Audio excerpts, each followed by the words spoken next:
Le vrai-faux de l'invité explosif. Florian Gazan est donc notre invité explosif. Avant de parler de Ibis, son premier roman, voici un vrai-faux sur notre invité. Vous connaissez maintenant le vrai-faux. Je donne une information le concernant. Vous me dites si vous pensez si c'est vrai ou faux. Et Florian en dira plus. Ouais. Les auditeurs jouent de chez eux en commentant le live. Et suivez bien le vrai-faux parce qu'il vous fera peut-être gagner Ibis en fin d'émission. Allez, premier vrai ou faux. Florian est le filleul de Claude François. Je commence par Gilles. Ouais, je dirais pourquoi pas. D'accord. Florian. J'y crois pas. T'y crois pas. Flavien. J'y crois. Florian. C'est vrai, C'est vrai. Ouais, la c'est vrai, classe. c'est vrai, c'est mon parrain. Alors, comment ça s'est fait cette histoire de parrainage parrain. Tout simplement parce que mon papa était un grand réalisateur de télévision qui s'appelait Jean-Pierre Spiro et qui a fait beaucoup de shows avec Claude François, donc ils sont devenus amis. Ma maman est devenue amie avec la maman de Claude et Marc, et moi je suis devenu ami avec Claude et Marc, et je passais tous mes week-ends dans le fameux moulin à Dannenois dans les Saules. Dannenois. Voilà. Deuxième vrai ou faux, Florian a failli s'électrocuter chez Claude François.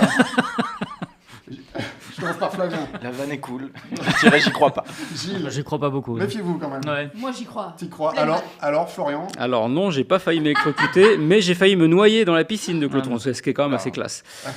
Enfin, avec les classes. Oui, c'est ce que j'allais dire. Ouais. J'ai préféré que ça ne m'arrive pas, mais oui, non, c'était lors de l'anniversaire de Claude Junior, il doit avoir 7 ou 8 ans, il y avait une grande piscine et plein d'enfants, et tout le monde s'est jeté à l'eau après le goûter, et même moi, mais une fois dans l'eau, je me suis rappelé que je ne savais pas nager en fait. C'est un peu ballot. Voilà. Et je me suis rattrapé à la cheville d'une babysitter qui nageait avec nous, donc voilà, j'ai su à la fois que j'étais sauvé et que j'étais hétéro. Pas mal. T'as d'autres souvenirs un peu plus heureux un peu plus sympa avec Claude François? Des souvenirs, pas trop, parce que Oui. à cette époque-là, les hommes étaient avec les hommes, les femmes avec les femmes, et les gamins, on nous mettait dans un coin. Je me souviens par contre qu'au Moulin, il avait un truc extraordinaire. Il avait une grande salle de projection privée. À cette époque-là, je pense qu'il n'y en avait pas des masses. Et donc, il faisait venir des bobines de films. Donc, j'ai vu tous les Disney de la Terre, qui étaient sortis à l'époque, mais vraiment en conditions de cinéma. Mais c'était une salle, il n'y avait pas de siège, c'était que des grands coussins partout. On aurait dit, c'était à mi-chemin entre une salle de cinéma pour enfants et un porno des années 70. Tu vois à peu près le délire? Ouais. On voit bien, on voit bien. Voilà. Florian connaît bien. Dès qu'il y a de la... Vrai ou faux, Florian a passé une journée avec Zinedine Zidane lorsque celui-ci jouait à la Juventus de Turin. Je commence avec Florian cette fois-ci. Vrai ou faux? Oui. Flavien. Vrai. Gilles. Ouais, je dirais vrai aussi. Florian, est-ce que c'est vrai, est-ce que c'est faux? Eh bien, c'est faux, c'était la Juventus de Turin, mais c'était avec Michel Platini. C'est un peu avant. C'est classe aussi. Un peu, ouais, c'était pas mal. C'est pas mal. Et comment tu as... Pareil, mon papa faisait une émission de télé qui était tournée à Turin, une émission sur le foot européen, et Platini était consultant, et du coup, il m'avait emmené. J'ai passé la journée entière avec Platini. Je suis allé au Stadio Comunale avec lui à l'entraînement dans sa Fiat 500 à l'époque. Ils avaient des grosses bagnoles, les mecs. Et j'ai fait un entraînement de la Juve. J'étais vraiment sur le banc à côté de l'entraîneur Trapattoni, et j'ai vu jouer Platini, Boniek, Paolo Rossi, Tardelli, enfin ceux qui connaissent le foot. C'était la grosse équipe de la Juve, donc j'avoue, c'était assez impressionnant. Ouais. Ah oui, c'est classe. Vrai ou faux, Florian a interviewé Michael Jordan à Chicago. Je commence par Gilles. Ouais, je dirais vrai. Florian. Non, mais attends, pas tout le monde. Non, je dis faux. Flavien. Vrai. Florian. C'est vrai. C'était à l'occasion du film Space Jam, Ah ouais.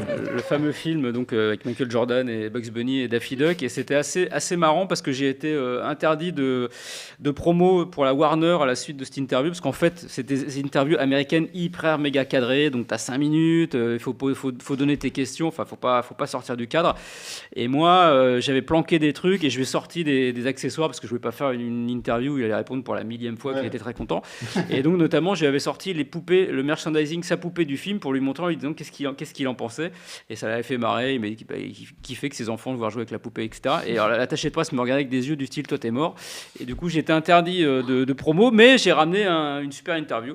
C'était pour l'émission Déjà Dimanche avec Jean-Luc Delarue, et ça m'a permis de serrer la main à Michael Jordan, et je vous confirme qu'il a donc des mains très très grandes. Ça, je ne voyais plus la mienne, j'ai l'impression d'avoir une main d'un enfant de 8 ans. C'était très impressionnant.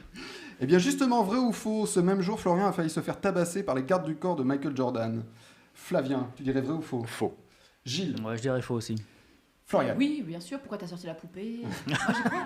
Alors Florian. Alors non, c'est faux. J'ai failli me faire tabasser par les gardes du corps de Rihanna. Ça, c'est Alors, explique-nous. Ah oui, alors j'ai pas compris ce qui m'arrivait. En fait, c'était quand je faisais le 6-9 d'Energy, on était donc au fameux Energy Music Awards et on avait donc une interview avec Rihanna qui arrive avec ses bodyguards, les mecs qui font 3 mètres cubes, voilà, des Golgoth. Et donc elle arrive, elle s'installe et là elle serre la main de Bruno Guillon, elle serre la main de Manu Payet et elle me serre la main et là elle commence à hurler de douleur. Les mecs se jettent sur moi, genre je suis en train de l'agresser. Et en fait, j'ai une bague, elle avait une bague, les bagues se sont coincées, ça lui a pincé la peau très très fort. Et comme elle est un peu chochotte, elle a hurlé. Et donc là, les mecs, je les ai vus arriver, j'ai dit no, it's my ring, no problème. Voilà, mais j'ai eu très très peur quand même. Ah ouais, tu m'étonnes. Ils sont arrivés à combien sur toi? Ah bah les trois là, ils se sont jetés dessus. J'ai l'impression que c'est un attentat. Ouais. Pauvre Rihanna, elle va mieux? Je sais pas. Moi en tout cas, je suis encore en vie. Je suis bien content.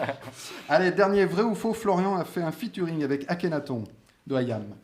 Florian. Mais je veux y croire. Flavien. Je veux entendre ça. Gilles. Je suis le mouvement. Ok, alors. C'est vrai. Florian, c'est vrai. Putain. C'est vrai, c'était sur le morceau J'ai pas de face d'Akhenaton qui est un copain. Et c'était quand il faisait son premier album solo, Metek et Mat, c'était à cette époque-là. Et un jour, il me dit passe en studio pour le voir. Et ils étaient en train d'enregistrer ce morceau et il leur manquait une voix de DJ à la con. Et j'ai dit bah écoute, si tu veux, je peux essayer. Et on a enregistré et ça a été gravé. Vous retrouvez sur YouTube J'ai pas de face. J'ai pas de Parce face. que nous, on n'a pas les droits.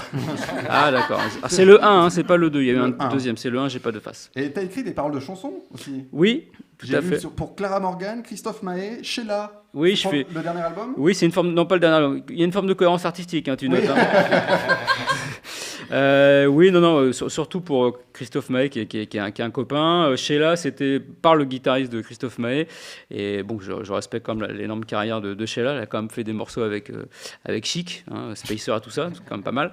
Et Clara Morgan, c'était un concours de circonstances qui m'a quand même permis de passer une après-midi chez elle et d'imaginer qu'il se passerait des trucs et il s'est rien passé. Non. Donc très déceptif. C'était mon prochain vrai ou faux. Non. Non. Quand elle m'a proposé un café, je me suis vu devant un scénario et puis non, j'ai dit je pars une touillette. Fait des allusions tout l'après-midi. Ça m'a pris. Que dalle. Le rien. mec lourd, tu sais. Ouais, il le a mec- fait qu'un titre d'ailleurs. Ouais, c'est ça. Elle m'a dit bon allez, tu vas y aller et on va rester là. Et bien tout à l'heure, on parlera de Ibis, son premier roman. Et maintenant, c'est l'invité explosif. Florian Gazan est toujours notre invité explosif. On va parler roman et podcast. D'abord, Ibis, ton premier roman au Cherche Midi, dans Oui. lequel tu nous racontes ta séparation douloureuse. Oui. C'est vrai. Raconte-nous la suite. Comment Alors, tu arrives Dans cette séparation dans cette séparation? Et oui, mais tout est lié. Et dans cet hôtel Ibis. Oui, alors en fait c'est une séparation, c'est unilatéral, hein, c'est pas une séparation choisie par les deux personnes, hein, si je puis dire. Je suis la victime et du jour au lendemain, ma compagne de l'époque me dit que c'est trop compliqué notre vie à deux, entre mes enfants, ses enfants, les ex qui font chier, le boulot, etc. Bon bref, le cocktail explosif. Et elle me dit, ben voilà, donc on va pas y arriver, donc je te propose gentiment de prendre cette porte hein, et de t'en aller puisque tu es ici chez moi, hein, comme dirait Alain Chabat. Et donc effectivement, je vis dans son appart, donc je me retrouve vraiment à la rue. Donc j'atterris à l'Ibis, qui était l'hôtel géocalisé le plus près de chez moi. Hein, non plus, je n'allais pas chercher à aller à Cannes. Et donc je me retrouve dans cet appartement. Et là, en mode survie, parce que donc qu'est-ce que je fais hein, donc, puisque ma raison d'être m'a dit qu'elle ne voulait plus l'être. Donc comment je m'accroche à elle, comment je me dis que peut-être il y a un moment où il va falloir que je passe à autre chose. Enfin, toute ça, quoi, toute la descente un petit peu aux enfers sentimentaux, puis la remontée, parce que quand même, à un moment donné où on touche le fond, il faut bien remonter, comme dans la piscine de Claude François. Et donc voilà. Et en fait, voilà, c'est une sorte d'histoire et de chagrin d'amour raconté au masculin. Il paraît que ça se fait pas trop, que les hommes aiment pas trop parler de ça et ils aiment pas trop raconter leurs petits chagrins et leurs mauvais côtés, parce qu'on peut être vraiment un gros connard quand on se fait larguer et qu'on veut absolument faire payer ça à l'autre.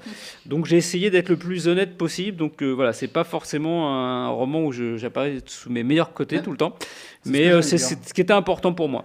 Ouais, t'es pas tendre avec toi. Non. Il y a beaucoup d'autodérision. Oui, bah il vaut mieux, oui, parce que sinon. D'autoflagellation. Je serais pas là pour en parler. Hein. Et alors, c'est une rupture qui date de quand? Alors, ça fait 17 ans, donc j'ai eu le temps de digérer quand même. Hein, entre-temps. Entre-temps, j'ai eu d'autres ruptures, bien sûr. Parce Oui, que bien sûr. Sinon, c'est pas drôle. Ça sera les suites. Je me suis renouvelé dans la rupture. Mais oui, non, ça fait 17 ans. Mais c'était en fait, c'est quand je me suis fait larguer, j'ai commencé un journal intime comme quand j'avais 14 ans, parce que j'avais besoin de comprendre ce qui m'arrivait. J'ai vraiment pas vu arriver. Parce que les femmes disent souvent, oui, je t'ai envoyé des signaux, tu sais. Enfin, mais moi, je n'ai pas le décodeur, donc j'ai pas vu les signaux du tout. Et je l'ai vraiment pris comme une grande claque dans la gueule. Et donc, j'étais un peu KO. Donc, il a fallu que je comprenne. fan, et c'est pour ça que j'ai commencé à écrire un journal intime avec un petit ressenti et essayer de me restructurer.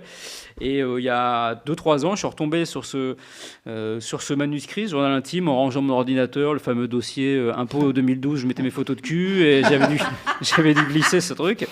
Non, pas du tout. Il s'appelait pas du tout un peu 2012, mais il a existé. Et je suis retombé sur le truc, et en le relisant, je me suis dit, avec le recul, que finalement, c'était dommage de ne pas l'avoir achevé.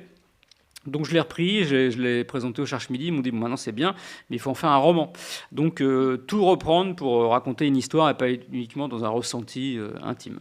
Voilà. Alors, est-ce que les gens dont tu parles dans le livre ont lu... Alors, je vais pas te demander si l'ex a lu, parce qu'on t'a posé 50 fois la question. Elle l'a lu.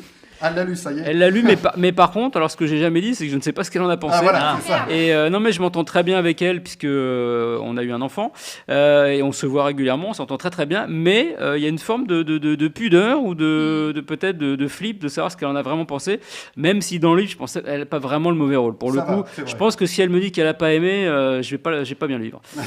Mais moi, à un moment, tu es hébergé par un couple... Alors, tous les noms ont été changés dans le Quasiment, ouais, quasiment. Ouais. Et à un moment, tu es hébergé par un couple d'amis, oui. Et tu trouves le comportement du mec suspect. Oui. C'est-à-dire que tu le suspectes de tromper sa femme. Alors, oui. Est-ce que ce couple a lu Alors là non plus, passage je ne sais pas s'ils l'ont lu. Je ne sais pas si elle a su qu'éventuellement il n'était pas forcément d'une très grande fidélité. Et je ne veux pas le savoir.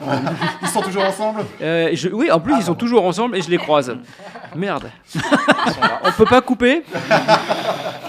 Gilles a lu Ibis. Oui, je l'ai lu et j'ai beaucoup aimé. Merci. C'est très surprenant quand on connaît un peu votre travail. Effectivement, on ne s'attend pas à ce genre de livre. C'est très surprenant, mais dans le bon sens. Alors, c'est très, je ne vais pas dire violent, mais effectivement, c'est une histoire quand même assez forte, assez rude. Et on est doublement touché pour vous, parce que donc, effectivement, on sait que c'est une histoire inspirée de ce que vous avez vécu. Et puis, on est aussi touché, parce que je pense que, on est quand même beaucoup... pour ne pas dire tous, avoir connu une rupture, donc forcément on se reconnaît aussi parfois. Donc, et vous savez mettre les mots, je trouve, sur ce genre d'expérience, entre guillemets. Donc j'ai trouvé ça très très fort. Et en même temps, on retrouve aussi de temps en temps, comme le disait Thibaut, votre sens de la dérision, de l'humour, tout ça. Donc il y a un mélange des genres qui est merci. assez efficace. Merci beaucoup. Oui, on reconnaît le Florent Gazan aussi dans les jeux de mots, dans les bons mots. Ouais, il faut, oui, mais non, mais pas bon. pu t'en empêcher. C'est ça. On se refait pas. Et puis, non, mais c'est surtout, c'était plus, c'était mon premier roman, donc il faut se créer un petit peu un style. C'est un peu, ça fait un peu pompeux de dire ça, mais voilà, il faut quand même qu'il y ait une sorte de caution un peu romanesque, littéraire. Donc voilà, on peut pas écrire comme on écrit la liste des courses. Donc j'ai essayé de mettre un peu de style, et aussi parce que à cette époque-là, quand j'ai vécu ce moment-là, l'humour ou l'autodérision, ça a été à peu près la dernière arme qui me restait pour pas péter les plombs, quoi. Donc comme généralement toutes les situations dramatiques de la vie, il y a un moment où on s'en sort par des petites pirouettes, et c'est aussi une façon, les pirouettes, de pas affronter la réalité. Donc c'est à double tranchant, quoi. Ça s'appelle Ibis et au Cherche Midi. Il y aura d'autres romans ou une suite à Ibis ? Alors il y aura une suite, parce que beaucoup de gens me demandent à la fin ce qui se passe, et moi en l'écrivant je pensais que c'était très clair, et apparemment ça ne l'est pas. Mais donc non, je vais être obligé de faire une suite de ce livre, mais ce sera pas le prochain s'il y en a un. Non, le prochain il se passera plus dans mes jeunes années adolescentes. Voilà. Et puis il y a également, on en parlait au début de l'émission, le podcast Ah ouais. Ah ouais.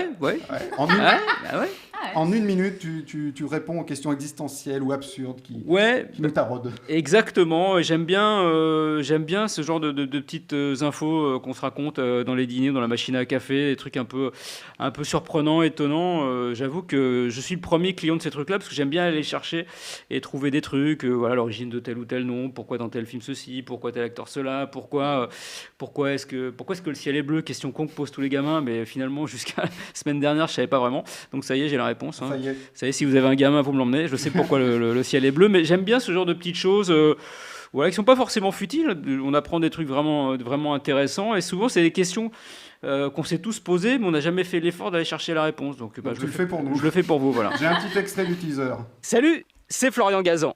Si je vous dis que j'ai un nouveau podcast, vous allez me répondre « Ah ouais ?» Eh bien justement, il s'appelle « Ah ouais ?» Du lundi au vendredi, je m'engage solennellement à répondre en 1 minute chrono à toutes les questions qui vous traversent la tête. Ou pas, d'ailleurs. Des questions sérieuses, existentielles, absurdes, surprenantes, mais dont les réponses sont toujours étonnantes. Grâce à ce podcast, vous aurez bientôt de quoi épater vos amis, vos proches ou vos collègues. Et cette fois, c'est eux qui vous diront « Ah ouais ?»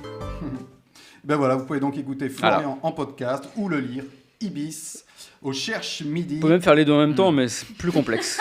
Mais ça se tente. Florian reste avec nous.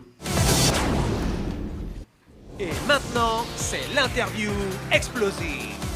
Alors Florian, comme ton premier roman s'appelle Ibis, je vais te faire une interview hôtel. D'accord. Tu réponds très vite, tu ne réfléchis pas. Plutôt hôtel Georges V ou hôtel Formule 1? Georges V à choisir. Plutôt hôtel California ou hôtel commissariat? Hôtel California quand même. Plutôt hôtel particulier ou hôtel de ville? Hôtel particulier. Plutôt hôtel du libre-échange ou hôtel du Nord? Atmosphère. Hôtel du Nord. Et enfin, plutôt hôtel Mercure ou hôtel Ibis? Bah, hôtel Ibis. Oui. Bien sûr. bien sûr. Ibis, c'est au Cherche Midi. Florian Gazan, son premier roman, mais pas le dernier. J'espère. Et le podcast... Achetez-le. Achetez-le, bien sûr. Et le podcast, ah ouais? En 1 minute, Florian répond aux questions existentielles ou absurdes qui nous traversent la tête.